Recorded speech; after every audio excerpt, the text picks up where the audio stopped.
Welcome back to the Charismatic Voice. Y'all have practically been screaming in online comments for me to analyze the new singer of Linkin Park. And your wish is my command. Now, they have released a few new songs, and I'm choosing to dig into the one that's associated with the epic video game League of Legends because I'm a nerd. Let's get to it. Yeah, Riot.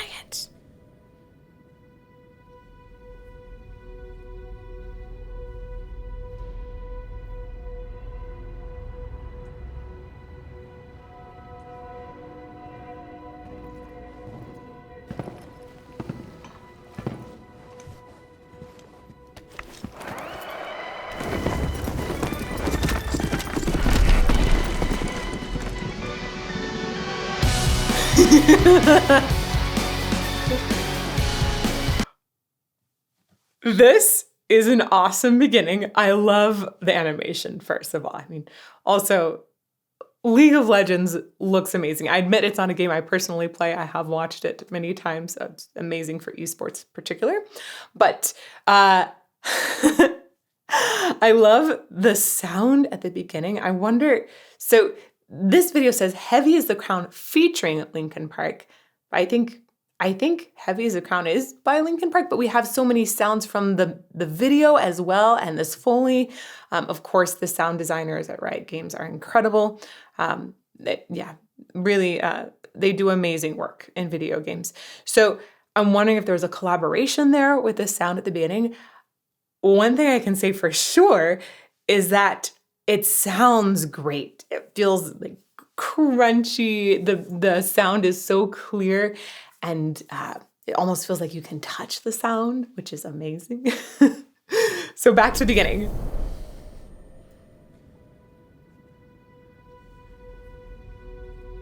Has that epic feel to it. That rumble in the bottom reminds me of like a AAA trailer.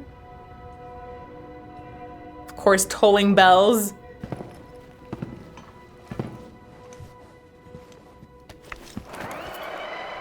Just want to point out, footsteps are one of those things that are just evil in video game design. When I was studying game design and learning a lot more about the sound implementation, I was shocked by how much time and energy and thought and design go into the sound of a footstep. It's insane. There are so many materials that you have to think about. You have to think about the weight of the player as well. And then are there pants or clothes rustling too? It's really complicated, and there's so many different terrains in a video game that you have to deal with. And then how are they walking? You know, is it heel toe? Is it a smoother roll? Footsteps are complicated. These footsteps sound good.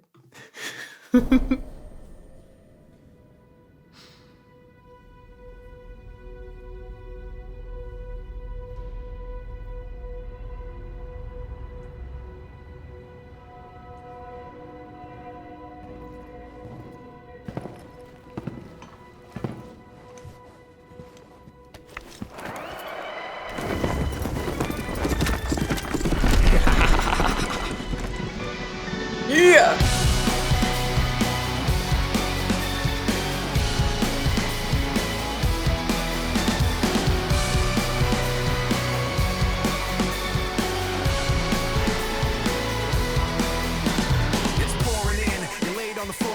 One knock at the door and then we both know how the story ends. You can't win if your white flag's out when the war begins. Aiming so high but swinging so low, trying to catch fire but feeling so cold. Hold it inside and hope it won't show. I'm saying it's not, but inside I know today's gonna be the day you notice, 'cause I'm tired of explaining what the joke is. This is what you asked for. Heavy is the crowd, fire in the sunrise, ashes raining down.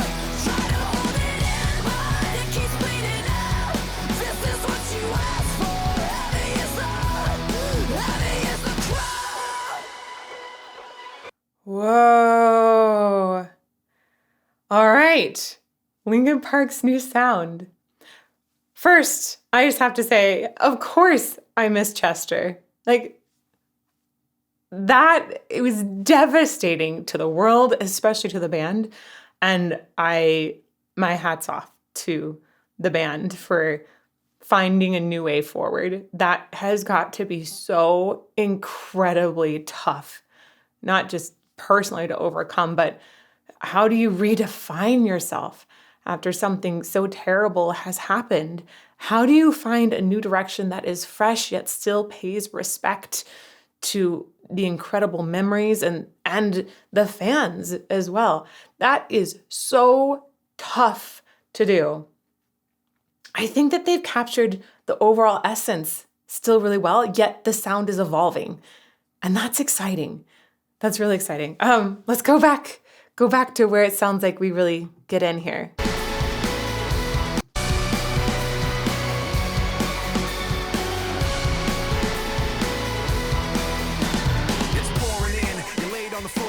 One knock at the door and then we both know how the story ends. You can't win if your white flag's out when the war begins. Aiming so high but swinging so low, trying to catch fire but feeling so cold. Holding inside and hope it won't show. I'm saying it's not, but inside I know today's gonna be the day you notice, 'cause I'm tired. So I mean, obviously the rap section is fantastic. I love the way it's keeping with this theme of personal struggle, right? That was always so present in the Linkin Park songs that I've analyzed so far. And there's just this, it feels like an intensity of a beating heart behind it. I think their drummer, I believe, is new as well. There's that, it feels extremely vibrant. And I think that Mike Shinoda, I almost said Shinoda, I think I like the rapping a ton, right? I think that, of course, he's an original member, and it feels like we have that continuity. I'm really glad that they've started it with him as well. It feels really true to the sound, and also I love the urgency of it that's combined with the images, right? I think that a lot of times when we think about Linkin Park, we're thinking about these incredible, strong personal battles inside. And we think about what that did to Chester as well. I think that those personal battles can be just as difficult as real battles in life. And having this kind of song behind this epic animation, it really works together. It increases that level of dire stakes. Let's go back one more time.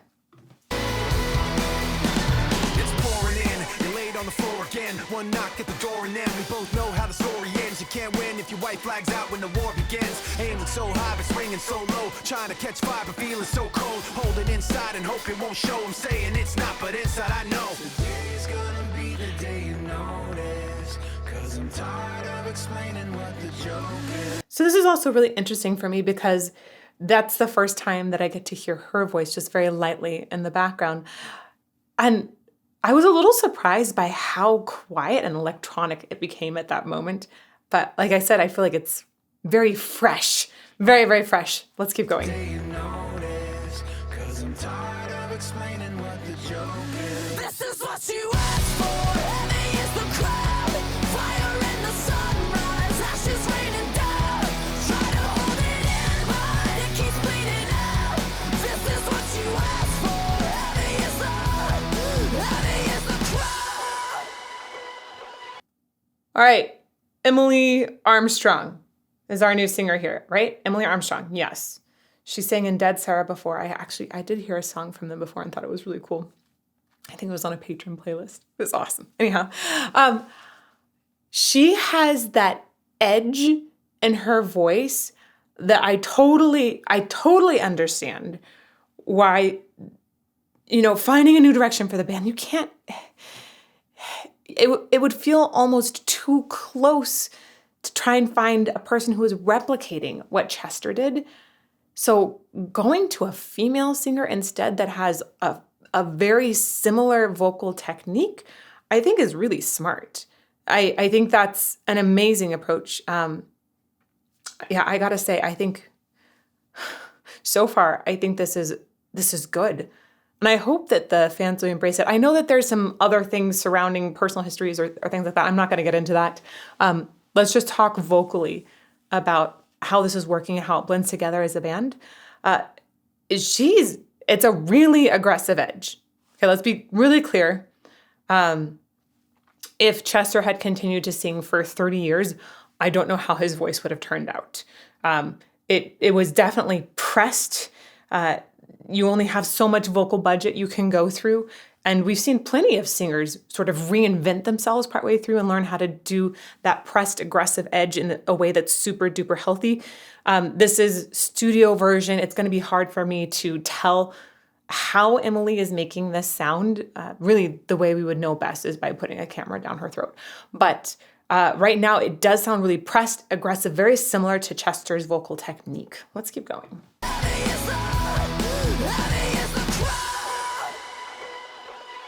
I like that reverb, or delay, I should say.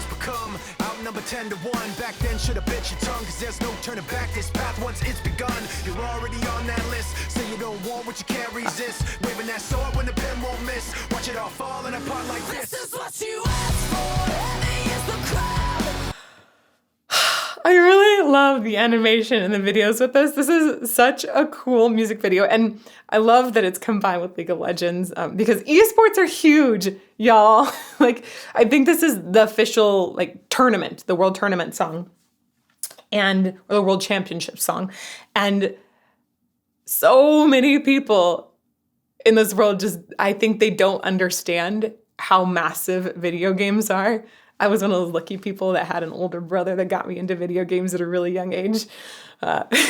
So for me, I still, ARPGs, I'm still that kind of girl. I still play lots of Diablo, and Diablo 4 is got a new season coming. That's going to be my break time. League of Legends is massive. If you're not into video games, you should at least know about League of Legends. It's brilliant.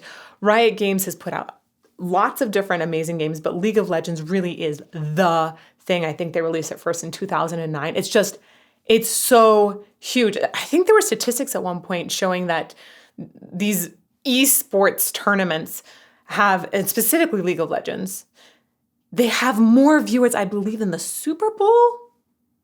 Fact check me on that. But I remember that there was a comparison of how many more viewers they have.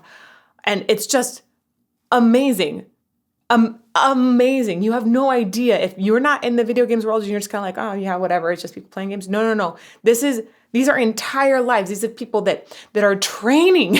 They're like entire teams of people training for these incredible tournaments. It's amazing. I love that Linkin Park is tapping into this video game side. And I think it's seen more and more. We're seeing rock bands and metal bands tapping into video games. It works so well in combination with each other. League of Legends also has an awesome Beat Saber map. Just saying. It's really good. This combination makes my heart so happy. Yes! Great music and great video games. I'm really, really happy. And I love seeing them in this animation style. All the goods. What you can't resist, waving that sword when the pen won't miss, watch it all falling apart like this. This is what you asked for, heavy is the crowd, fire in the sunrise, ashes raining down, try to hold it in, but it keeps bleeding out.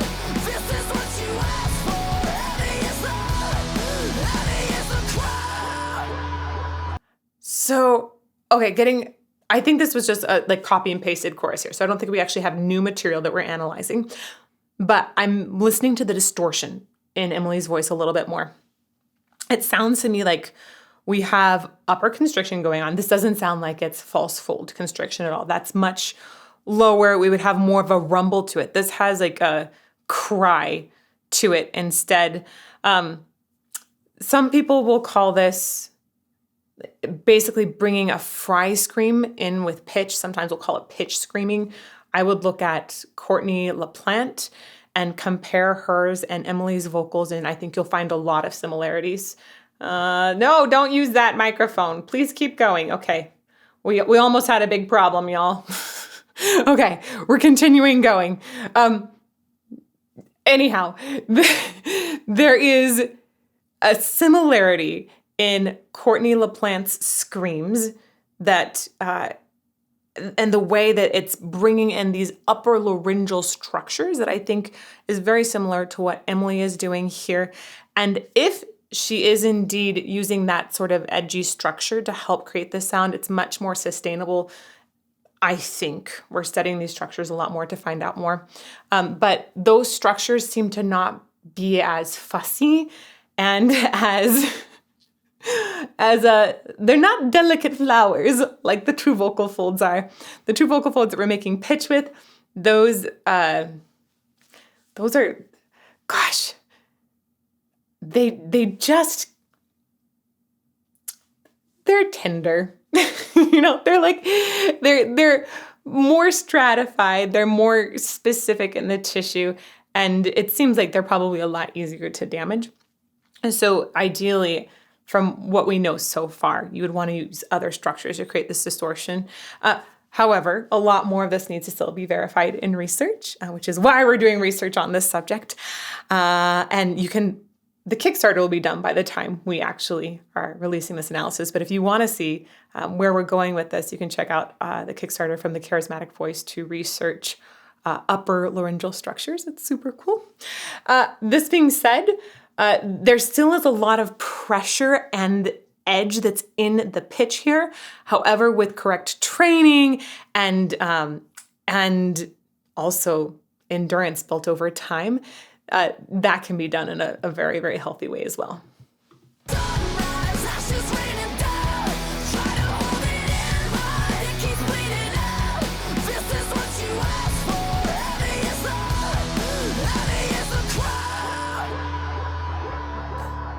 Again, that delay is awesome. Ooh, here's the crown that's heavy.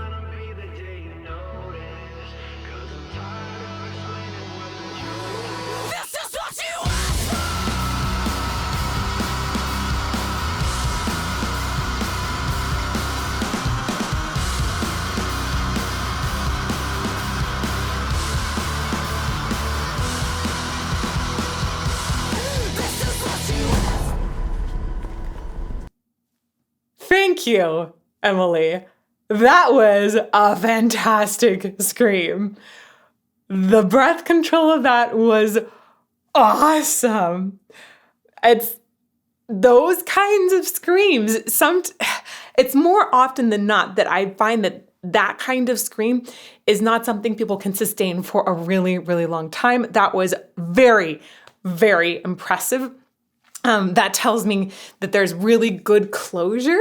So a lot of times when people are working on these harsh vocals or vocal distortions that are using different parts of the upper laryngeal structures to create these sounds, there initially won't be enough closure, and there's a lot of extra air that just kind of billows through. This scream, again, they're very reminiscent, I think, of Courtney LaPlante's screaming. That was amazing, and it went for such a long time, and actually it didn't feel irregular while she was holding it out. She really nailed really nailed that. So let's go back and listen to it at least one more time, probably a few.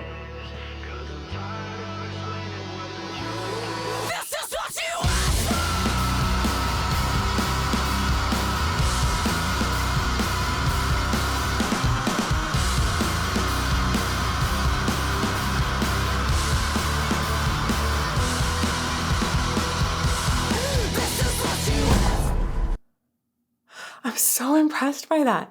I'm just going to iterate it once again. I'm so impressed by that. Let's hear it again.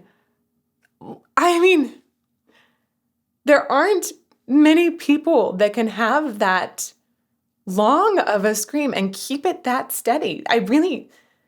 It's very few. I've heard very few females do a scream like this. I think she's the first person I've heard hold out a scream of that type. A first female I've heard hold a scream of that type out for that long.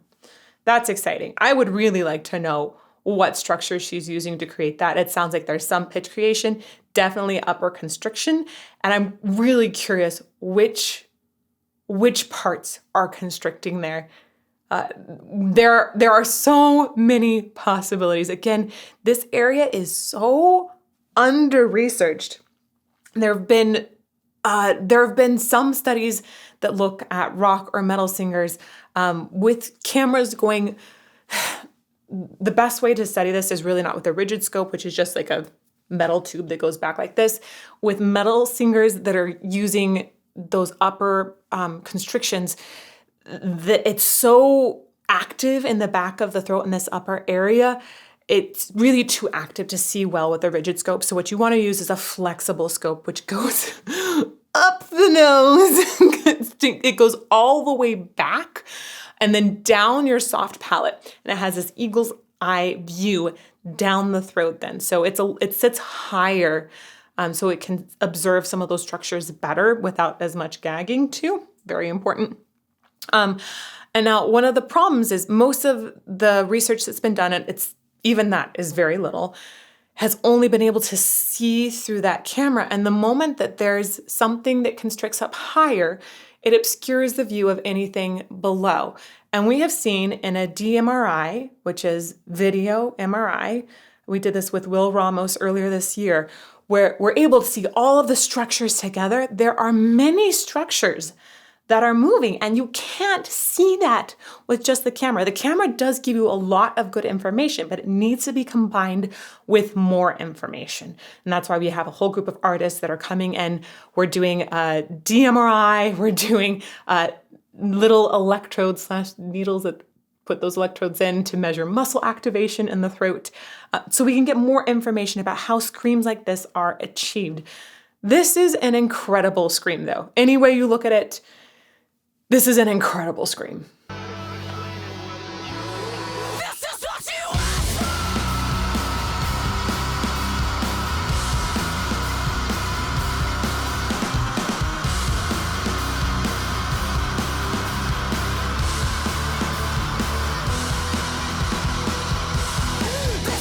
All right, I'm going to give a couple of guesses as to structures that might be involved. Again, really hard to know. I would guess that the epiglottis, which is the thing that decides if it's going to go down your food tube or your breath tube, right? It's a piece of cartilage back there. Epiglottis is probably involved in really narrowing that area. We might have a little bit of area epiglottic folds in there. I'm guessing it's probably squeezed really, really tight though, that constriction, in order to have such a long scream. There can't be that much air that's getting passed. So we've got two folds in there. There's some pitch, probably area epiglottic, probably epiglottis. I would be surprised if there wasn't another thing somewhere involved in this. It's very, very impressive. One more time.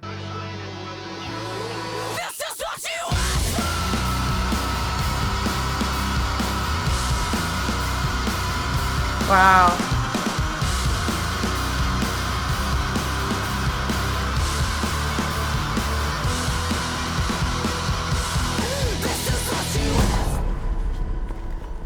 Ooh.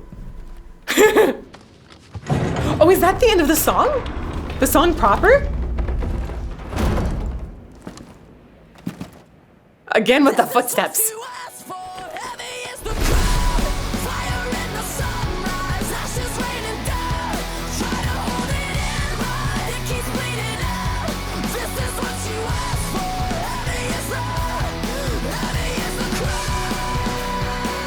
Wow. Yeah, I got so many goosebumps in that section. I don't know what it is. I mean, maybe it's that anticipation of this incredible battle, but I love the way that we slowly had her voice come in and then this big buildup afterwards.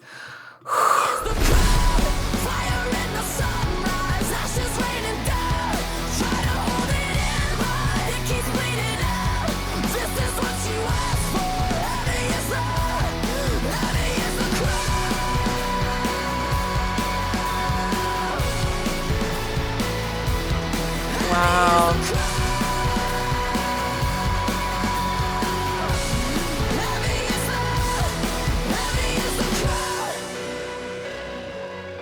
I'm really impressed with the endurance that she has in this section. I I know it's a lot of it is the same pitch, but it is very aggressive singing.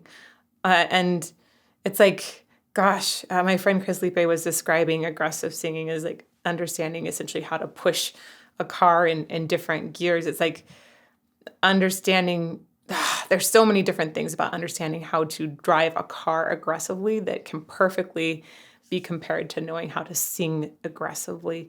And I think she's has so much consistency, at least in the studio version. I'd be very curious how she does live, but so much consistency here with the sound, and that's very, very important. If somebody just wildly goes at the voice, they're very likely to slay your voice. And if it's instead methodically approached with some wild exploration occasionally, then I think you can achieve this sort of consistency in screaming, especially as it's nailing the same pitch over and over with the same tone.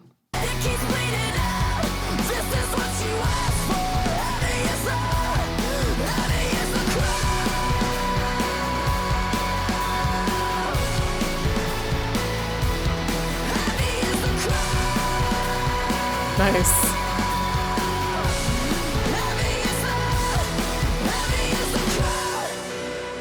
Oh, I like that last one was short. Gave it a nice contrast. Oh, good. This is exciting. This is really exciting. And thank you, everyone, for demanding that I analyze Linkin Park's new sound. I am very excited to hear more of where they're going. I'm very excited to see what Emily sounds like live. I'm curious if we're able to bring that same continuity into live performances. And I want to know what's happening in her throat. I'm just a vocal nerd like that. If you want to see some more videos about what happens in people's throat during distortion, you can check out this playlist over here. And may you fall more in love with music every day.